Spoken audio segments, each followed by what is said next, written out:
আমি তো মনোযোগ পরীক্ষা করছি, আসলে আছে নাইলে আমি কি বলছি এটা তো বুঝতেন না, একেবারে হাত উঠাইতে বলছি এটা তো বুঝছেন, তার মানে কিছু মনোযোগ আছে। আরেকটু দরকার, একটু চিৎকার করে একটা তাকবীর দেন তো, আল্লাহু আকবার বলে। আচ্ছা, এবার যাবো একটু ঘুমটু আইছিল যে ইনশাআল্লাহ। আল্লাহু আকবার। আচ্ছা ঠিক আছে, আমি দিলাম। আচ্ছা বলেন তো সর্বশ্রেষ্ঠ রাসূল কে? সাল্লাল্লাহু আলাইহি ওয়াসাল্লাম। ঠিক আছে, আরেকটা প্রশ্নের জবাব দিবেন, এই দুইটারে বর্তমানে তৃতীয় একটা বিষয় বের করুন ইনশাআল্লাহ। রোগী যদি ছোট হয়, ধরেন আমার মতো গলা ব্যথা, এই ছোট্ট রোগের চিকিৎসার জন্য মানুষ কই যাবে? এলাকার ডাক্তার না দেশের বড় ডাক্তার? কিন্তু রোগী যদি বড় হয় তাও কি এলাকার ডাক্তারের কাছে যাবে না বড় ডাক্তার? কত বড় রোগী, যত বড় মানুষ ডাক্তারও তালাশ করবে তত বড়, ঠিক কিনা? এই যে দুইটা বিষয়কে মিলাইছে, এইবার 3 নম্বর একটা বিষয় বুঝেন, যেহেতু আল্লাহ তাআলা সমস্ত নবীকে দুনিয়ায় পাঠিয়েছেন দুনিয়ার অসুস্থ মানুষের চিকিৎসার জন্য, তাহলে বুঝতে হবে আল্লাহ সর্বশ্রেষ্ঠ রাসূলকে ওই যুগেই পাঠাইছেন যেই যুগের মানুষগুলো ছিল মানব ইতিহাসের সবচেয়ে জঘন্য আর খারাপ মানুষ। কেমনে বুঝলেন? বলে ডাক্তার যেহেতু সবচেয়ে বড়, বোঝা গেল যে রোগীদের চিকিৎসার জন্য পাঠানো হয়েছে, ওরা রোগীও ছিল সবচেয়ে বড়। সেই রোগীদের যুগটাকে ইতিহাসে বলা হয় আইয়ামে জাহিলিয়া। কি বলে? বর্বরতার যুগ। বর্বরতার মাত্রা কতদূর ছিল যে ওদেরকে ঠিক করার জন্য আল্লাহ সর্বশ্রেষ্ঠ রাসূলকে আনলেন। তো ইতিহাস পড়লে দেখবেন শরীরের পশম দাঁড়ায় আছে। মানুষ এতটা খারাপ কি করে হয়েছিল? কি করতো জানেন? একটা পয়সার জন্য মানুষ খুন করে ফেলত। আরে মূর্তি পূজা এখন হয়।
সূরাতুন নাহল 14 নম্বর পারার সূরাতুন নাহল 58 59 নম্বর আয়াত। এখানে আল্লাহ বলেছেন, এটা আল্লাহ বলেন وَإِذَا بُشِّرَ أَحَدُهُم بِالْأُنثَىٰ ظَلَّ وَجْهُهُ مُسْوَدًّا وَهُوَ كَظِيمٌ يَتَوَارَىٰ مِنَ الْقَوْمِ مِن سُوءِ مَا بُشِّرَ بِهِ أيمسكه على هون أم يدسه في التراب ألا ساء ما يحكمون। الله أكبر। এই ছিল তখনকার আরবের সামাজিক অবস্থা। আচ্ছা, মানুষগুলো এতটা খারাপ কেন হয়েছিল? কারণটা কি?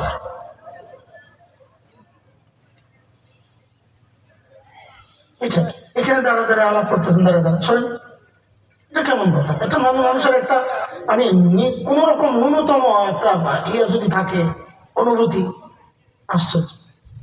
আবার দাঁড়িয়ে টুপি সব আছে, কিরে ভাই এতটা বেপরোয়া হলে কেমন হবে ভাই? মানুষগুলো এতটা খারাপ কেন হয়েছিল? কারণটা কি? আমাদের দারুল দেওবন্দের প্রায় 52 বছরের প্রিন্সিপাল হাকিমুল ইসলাম কারি তৈয়ব রহমতুল্লাহ আলাইহি বলেন, মানুষগুলো এতটা খারাপ হওয়ার পেছনের মৌলিক কারণ ছিল দুইটা। এখান থেকে আমাদের মূল পয়েন্ট শুরু, আপনারা মুখস্থ করা শুরু করেন এখান থেকে।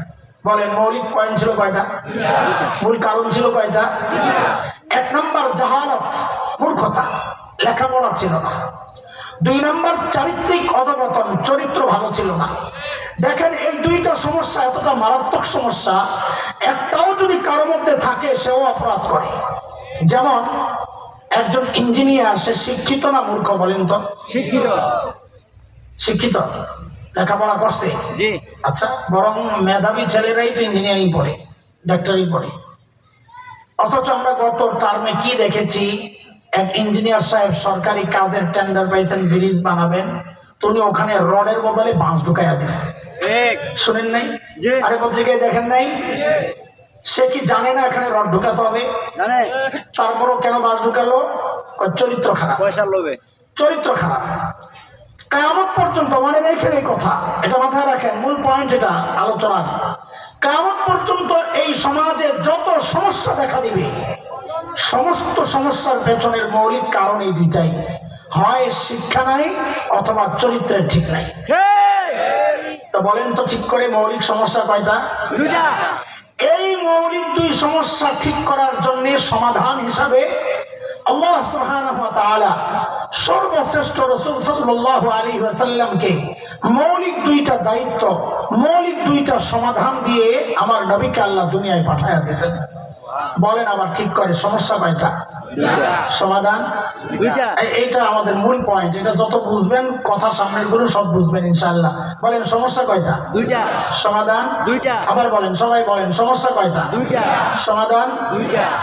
আল্লাহর হাবিব নবুয়ত পেয়ে ঘোষণা দিলেন, ইন্নামা বুইসতু মুআল্লিমা বুইসতু লিউতাম্মিমা মাকারিমাল আখলাক।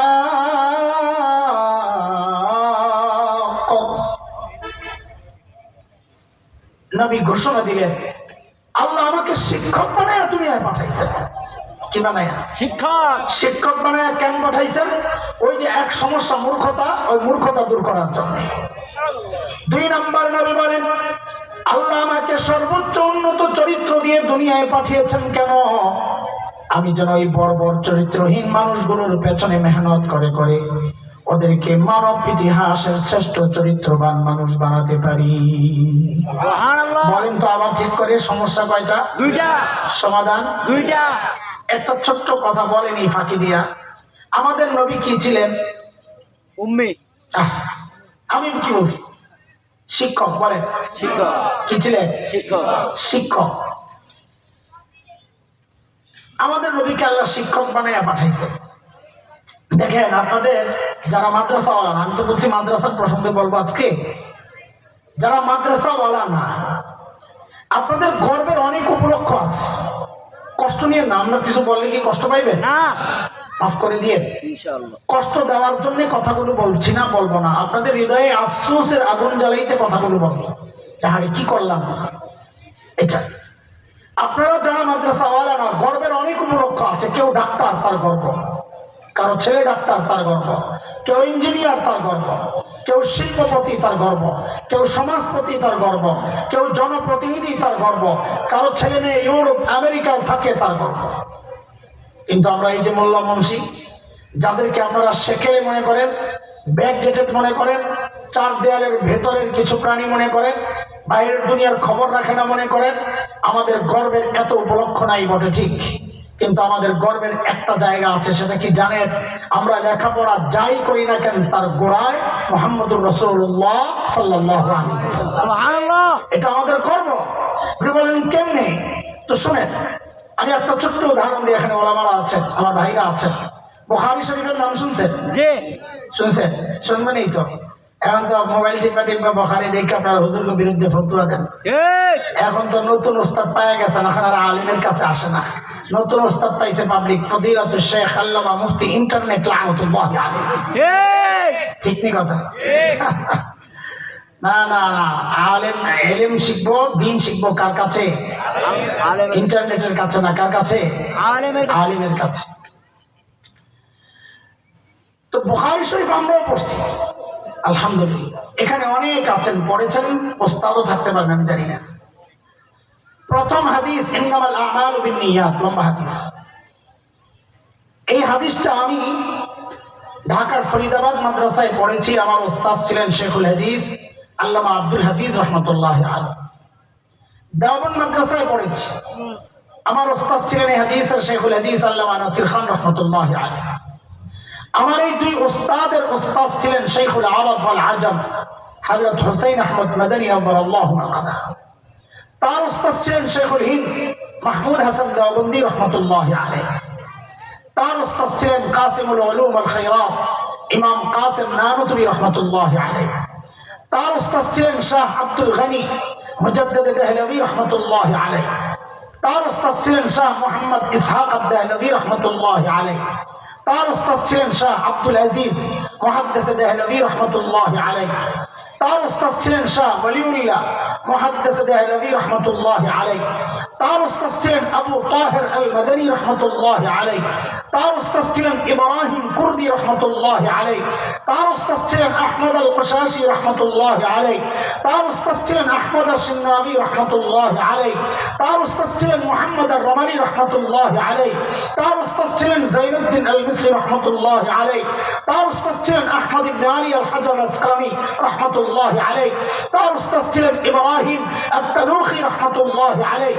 তার ওস্তাদ ছিলেন আবুল আব্বাস আল হাজ্জার রহমতুল্লাহ আলাইহি। তার ওস্তাদ ছিলেন আবু আলী আজ-জুবাইরি রহমতুল্লাহ আলাইহি। তার ওস্তাদ ছিলেন আবুল ওয়াক্ত আস-সিবজি রহমতুল্লাহ আলাইহি। তার ওস্তাদ ছিলেন আবুল হাসান আদ-দাউদি রহমতুল্লাহ আলাইহি। তার ওস্তাদ ছিলেন আবু মুহাম্মদ আস-সারাখসি রহমতুল্লাহ আলাইহি। তার ওস্তাদ ছিলেন আবু আব্দুল্লাহ ফিরব্বি রহমতুল্লাহ আলাইহি। তার ওস্তাদ ছিলেন মুহাম্মদ ইবনে ইসমাঈল ইমাম বুখারী রহমতুল্লাহ আলাইহি। তার ওস্তাদ ছিলেন হুমায়দি রহমতুল্লাহ আলাইহি। তার ওস্তাদ ছিলেন সুফিয়ান ইবনে ওয়াইনা রহমতুল্লাহ আলাইহি। তার ওস্তাদ ছিলেন ইয়াহইয়া ইবনে সাঈদ আল আনসারী রহমতুল্লাহ আলাইহি। তার ওস্তাদ ছিলেন মুহাম্মদ ইবনে ইব্রাহিম আত-তাইমি রহমতুল্লাহ আলাইহি। তার ওস্তাদ ছিলেন আলকামা ইবনে ওয়াক্কাস আল-লাইসি রহমতুল্লাহ আলাইহি। তার ওস্তাদ ছিলেন উমর ইবনুল খাত্তাব রাদিয়াল্লাহু আনহু। তার ওস্তাদ ছিলেন মুহাম্মদুর রাসূলুল্লাহ সাল্লাল্লাহু আলাইহি ওয়াসাল্লাম। সুবহানাল্লাহ। এটা আমাদের গর্ব। আমরা যাই পড়ি না কেন আমাদের শিক্ষার গোড়ায় শিক্ষক মুহাম্মদুর রাসূলুল্লাহ সাল্লাল্লাহু আলাইহি ওয়াসাল্লাম। গর্ব তো করে, খোঁচা দেওয়ার জন্য বলছি না, আমাকে মাফ করবেন। উপলব্ধি জাগানোর জন্য, আফসোস জাগানোর জন্য বলছি। গর্ব তো করেন, লেখাপড়া যা করছেন গোড়ায় কে আছে বলেন তো? মুহাম্মদ সাল্লাল্লাহু না না, আপনাদেরটা আমাদেরটা না, আমাদেরটা তো বললাম, চুপ হয়ে যাবেন। কিন্তু ভাই শোনেন, এই গর্বের পরিচয় দেওয়ার ঠিকাদারি মৌলবীরা আল্লাহর কাছ থেকে নিয়ে নেন নাই যে আপনারা দিতে পারবেন না, কিন্তু পারছেন না তো কেন? কারা আপনাদেরকে বঞ্চিত করেছে কোনোদিন চিন্তা করেছে? যারা যুগ যুগ ধরে আপনার আর আপনার সন্তানের সামনে এমন সিলেবাস রেখেছে যে সিলেবাসে লেখাপড়া করে এই গর্বের পরিচয়টা দেওয়া যায় না। বাংলাদেশের প্রাইমারি স্কুল আছে 65,500 প্লাস। এই তোমরা পড়ছো না প্রাইমারিতে? জি। প্রাইমারি স্কুলে পড়ছো না? জি। বাংলা বই তো নাই না? আছে। প্রাইমারি স্কুলে আছে? জি। আমি তো মৌলবি কেউ যাই না, বেসাক দলের ভিতরে থাকি। শিক্ষক তো নাই না? আছে। এটা সব কথা বলেন না? আছে। তো কোন জায়গায় রেজাল্ট লাগলো? ইংরেজি বই তো নাই না? আছে। আছে। শিক্ষক আছে। অঙ্ক তো নাই? আছে। আছে। শিক্ষক তো নাই? আছে। ও বাচ্চারা বিজ্ঞান বুঝবে না, বিজ্ঞান বই নাই না? আছে। আছে। শিক্ষক নাই না? আছে। আছে। সুবহানাল্লাহ।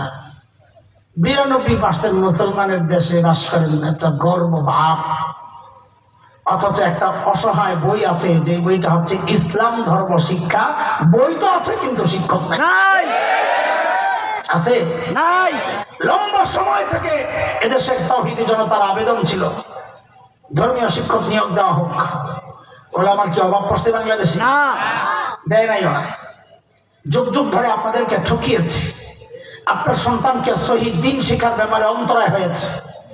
তো বলে ধর্মীয় শিক্ষার বই আছে, শিক্ষক নাই, তো পড়ায় কে? ওই পড়ায় শুধু মধু কদুর, মাঝখানে রামবাবুরাও পড়ায়। হিন্দুদের উপরও দায়িত্ব আসে, আমাদের কাছে নানান জায়গা থেকে খবর আসছে। এতদিন পর্যন্ত ওরা শিক্ষক দেয় নাই। বর্তমান গভর্নমেন্ট রাষ্ট্রীয়ভাবে এদেশে নাস্তিকতা চর্চার জন্য যারা উঠে পড়ে লেগেছে, তারা নতুন এক প্রজ্ঞাপন জারি করেছিল। একদিন বলেছি করেছে, আজকে থেকে কয়েকদিন থেকে বলতেছি করেছিল, কারণ একটু কিছু হয়েছে। করেছিল সেটা কি, যে ধর্মীয় শিক্ষক নয়, এই 65,500+ স্কুলে একজন করে গানের শিক্ষক নিয়োগ দেওয়া হবে। নাউজুবিল্লাহ। আপনারা গান শিখাবে, তো আপনার সনদ যায় ঠেকবে রবীন্দ্রনাথের কাছে, মোহাম্মদ রসুল্লাহ যাবেন কেমনি? আর ঠিক তো মাহফিলে বৈশা কথা, জায়গা মতন তো ঠিক পাই না। এর আগে ওইটাও ঠিক না। এর আগে আমাদের আরেকটা গর্বের পরিচয়, আমরা কার সন্তান বলেন তো? আদম হাওয়ার। আদম আলাইহিস সালাম। এই না, শুধু আদম বলবেন না, বলেন আমরা নবী আদমের সন্তান, বলেন নবী আদমের সন্তান। আর আমাদের গর্বের পরিচয় তো রে ভাই। ধরেন এক ছেলে, তার বাবা আব্দুল্লাহ, বাবা এমপি। এখন ওই বাচ্চাকে যদি জিজ্ঞেস করা হয় তুমি কার ছেলে, ও কি বলবে? এমপি আব্দুল্লাহর ছেলে। এমপি আব্দুল্লাহর ছেলে বলবে, ও খালি আব্দুল্লাহ বলবে না। কারণ যে জিজ্ঞেস করছে যদি খালি আব্দুল্লাহ বলে, ওই বেটা বলবে দুনিয়ায় কত আব্দুল আছে, তুই কোন আব্দুলের পুত? ওইটা জানিয়ে দিচ্ছি, যাই নাই বাবার নামের সাথে এমপি লাগায়া দেয়, এটা তার গর্বের পরিচয়। একটা সামান্য এমপির ছেলে যদি গর্বের সাথে বলতে পারে আমি এমপি আব্দুল্লাহর ছেলে, আপনি একজন নবীর সন্তান হইয়া কেন গর্বের সাথে বলবেন না আমি নবী আদমের সন্তান? ওরে হঠাৎ করে নতুন গান শুরু করলেন যে, কই যে আপনারা গানের শিক্ষক নিয়োগ দিতেছেন যে ইট মারছেন পাটকেল খান, বুঝেন নাই? বলেন এই আদমের লোকে নবী কেন লাগাইতেছে? ওরা কাটাকাটি শুরু করছে, আমরা বাড়ানো শুরু করবো। কোন জায়গায় কাটছে? বলে মানুষ গণনার আগেরকার সিস্টেমটার নাম ছিল আদমশুমারি। কি ছিল? আদমশুমারি। বলেন না, হঠাৎ একদিন দেখি আদম নাই, নতুন নাম পড়ছে জনশুমারি। কাউকে জিজ্ঞেস করছেন যে ভাই আদম কেন কাটছ? মাথা ব্যথা না, এগুলো আপনাদের মাথা কেন, এগুলো মৌলবীদের কাজ, তাই না? কাউকে জিজ্ঞেস করেন নাই আদম কেন কাটলা। আদম কাটার একটা কারণ আছে জানেন, সেটা হইলো ওদের মাথায় একজনে ঢুকাইছে আমরা আসলে আদমের না বানরের সন্তান। কার? কে ঢুকাইছে? কই সিরিয়াখানায় এক বানর আছে, ওই বানর হঠাৎ করে দেখে তার পিছন দিয়ে লেজ নাই, বানর তো অবাক হয়ে গেছে। আরো কয়দিন পর দেখে বানর শুভ হয়ে গেছে, বানর আর একটু চমকে গেছে, কিরে ঘটনা কি? আরো কয়দিন পর বানর দেখে যে তার মুষ্টি সারা শরীরে সব পশম আস্তে আস্তে পইরা মানুষের মতো ফ্রেশ, শুধু রয়েছে কি মোষ। মোষ। বানর এইবার চিড়িয়াখানার গেটের সামনে আয়া দিছে এক জোরে হুঙ্কার, আই এম জাফর ইকবাল। কি কইছে? I am Zafar Iqbal. কথা বলতে বলা ভাই, আপনি কোন পলাতক ব্যক্তি ওই জাফর ইকবাল রাইসা আপনার সন্তানের সিলেবাস তৈরির দায়িত্ব দিছিল, ভুলে গেছেন না? ওই শয়তান সিলেবাসের মধ্যে ওই বিষয় এনেছে যে আমরা আদম না, আমরা বানরের সন্তান। এমন নাউজুবিল্লাহ কোন ভালোই লাগে, কিন্তু তখন কোনো প্রতিবাদ করেন নাই আপনারা। আমাদের অভিযোগ না আপনাদের বিরুদ্ধে, আমাদের মনের ব্যথা শোনাচ্ছি, কোন অভিযোগ বলতে পারেন। সেদিন ওলামাদের প্রতিবাদের মুখে ওরা পিছু হাঁটতে বাধ্য হয়েছিল, কিন্তু দুস্থ আমাদের জিজ্ঞাসা প্রতিবাদ ওলামারা কেন করবে? আলেমের সন্তান তো এই ঘোড়ার টিমের সিলেবাস পড়ে না, আলেমের সন্তান তো কালা কালা রাসূলুল্লাহ পড়বে। এই সিলেবাস পড়ে আপনার সন্তান, প্রতিবাদ আপনাদের করার কথা। আপনারা প্রতিবাদ তো করেন নাই, বরং কোন কোন পোড়া কপাল এই প্রতিবাদী আলেমদের বিরুদ্ধাচরণ করেছেন। না দোস্ত না, সব জায়গায় বিরুদ্ধাচরণ চলবে না, এটা রাজনীতির বিষয় না, এটা আমার ইমানের ব্যাপার, এটা আমার বিশ্বাসের ব্যাপার, এটা আমার আকীদার ব্যাপার, এটা আমার চেতনার ব্যাপার। এই জায়গায় আলেমের বিরুদ্ধাচরণ নয়, বরং এমন কোন অবস্থা যদি আবারও তৈরি হয়, হতে পারে কারণ পশ্চিমাদের পাঁচটা গোলামরা এখন ক্ষমতায়, এমন সিদ্ধান্ত আরো আসতে পারে। যদি আসে, আলেমের বিরুদ্ধাচরণ নয়, আলেমের হাতে হাত রেখে কাঁধে কাঁধ মিলিয়ে মুষ্টিবদ্ধ হাত উঠিয়ে একসাথে উচ্চারণ করতে হবে, বাংলাদেশে নাস্তিকতার চর্চা করতে দেওয়া হবে না।